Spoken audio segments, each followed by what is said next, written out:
Shalom and welcome again to another conversation here on Jewish Sacred Aging, JewishSacredAging.com, another series in our ongoing attempt to bring to you conversations with individuals who are working in the field of Jewish aging and the spirituality of aging. And we welcome you back to part 2 of our conversation with our colleague, Rabbi Dayle Friedman, trainer, consultant, spiritual director based in Philadelphia, whose work is known to many of you, one of the pioneers in the field of attempting to merge the power of Jewish tradition with what it means to grow old in dignity and sanctity. And we're here to talk about, in this segment, a brand new exciting venture, a brand new book that is coming out momentarily from Jewish Lights. And the name of this book is?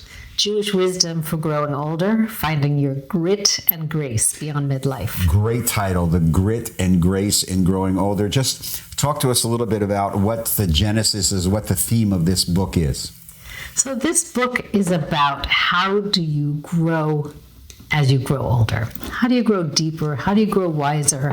How do you meet the complex experience of many, many blessings and many profound challenges, and bring some spiritual resources to bear?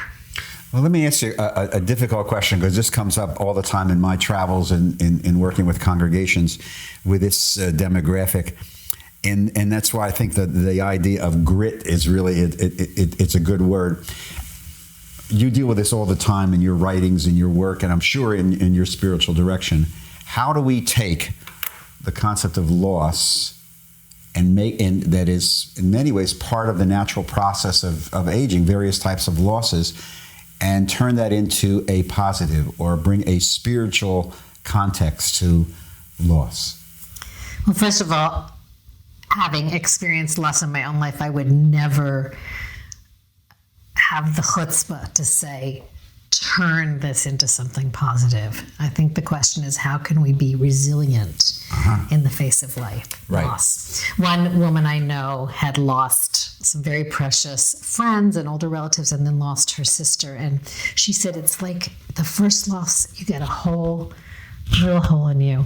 And then the next loss, you get another hole in you, until pretty soon you're just one big hole. Well, I understand the pain that generated that vision, and I'd like to focus on sort of what's left and how do we hold the loss. Mm-hmm. And I think we hold it by being able to find spiritual connection. However we do that, we find that through spiritual practice, through the practice of gratitude. So in my book, in the chapter that's about loss, every chapter has text from the Jewish tradition. In that chapter, we talk about Naomi in the book of Ruth, who had lost everything seemingly. She'd lost her husband, her sons, her status, her home. But she is ultimately resilient, and she's resilient because of the power of love. Her daughter-in-law, Ruth, who doesn't abandon her, and because of her sense of obligation to the future that she has to mobilize for the sake of this young woman who loves her and whom she loves. So in the chapter on loss, we focus on what are the sources of resilience, as well as on the particular practice of gratitude. Every chapter in the book has a spiritual practice, which the reader can experiment with and see how that might be a source of strength. And so you've introduced this idea of gratitude, and we keep hearing more and more about this in literature and when talking to people. For many people, it's still I would imagine a challenging concept. Walk us through, as you approach this in in Jewish Wisdom for Growing Older, this concept of gratitude, no matter where we are in life. Well, we have in our Jewish tradition something very basic, which is that we wake up and we say, Modeh ani, or Modeh ani, I give thanks before you. And it isn't you wake up and you're having a really good day, or the sunshine is particularly beautiful and you say, Modeh ani. Mm-hmm. You wake up and you say, I'm alive, I'm grateful. So in the book, the practice that I suggest is to take that stem of I give thanks and wake up in the morning and find at least one thing that Dayle, you can give thanks for. So you talk about the grit, and then the other word is grace, which is, for many people in the Jewish community, is a word that we just don't throw around a lot. Talk to me how you interpret and use this concept of grace in the book. So in this use of the word grace, I'm thinking more of gracefulness, like, as you said, dignity. Okay. How do we face the vicissitudes of aging and hold on to a sense of dignity? And I've had the great privilege of working with so many people who experienced loss or frailty or change and somehow have managed to face it with dignity and courage. So, I mean, you raise the idea of the frailty. You with all due respect, and the truth is, you are an expert in dealing with this whole concept of the frail elderly. I mean, you've pioneered so much on this thing, and you've had a wealth of experience dealing with these latter stages of life. So how would you teach this to an individual or a family who is facing frailty, but yet we're also talking about grace and gratitude? Well, I'll tell you. Good. I like to think about, like an archer with a quiver. Okay. And you have your arrows in your quiver. So what is it that we're going to have in our quiver when we face frailty? I heard about a woman who teaches about changing care for the elderly, and she says, when I'm in the nursing home, I will. So when I become frail, and I'm not afraid to say that, because if I'm lucky enough to live long enough, when I become frail, I hope that I will be able to relate to the people taking care of me with kindness and gratitude. When I become frail, I hope that I won't fetch too much. When I become frail, I hope that I have a prayer life, and that even if I am not so lucky as to be able to go to shul, that I can open my heart and talk to God. It's the next book, When I Become Frail, I Will. It's like when, what's the power in your experience dealing in your work? What is the power of love? It's everything.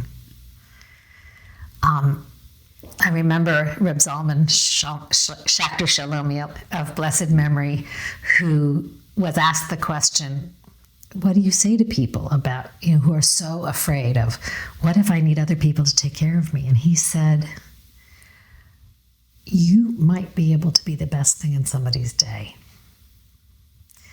So love, being loving, is life-altering. You can take an encounter that you might think would be undignified. What if somebody needs to change a diaper? What if somebody needs to feed someone? Well, if I can receive and give love, then I know I've got grit and grace. So with 25% of the American Jewish community over the age of 65, okay? And with 10,000 people in this country turning 65 every day, according to the government, and we know that they don't lie,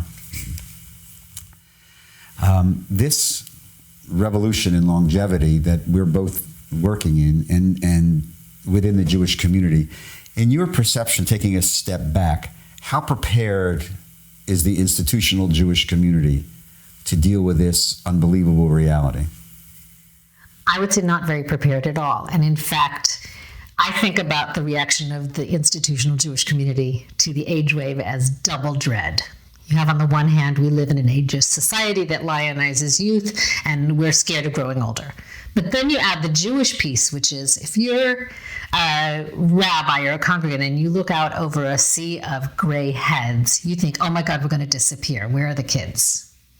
So even with the ever smaller proportion of older Jews who show up in institutional Jewish life, there's this feeling of, oh, I wish you were someone else.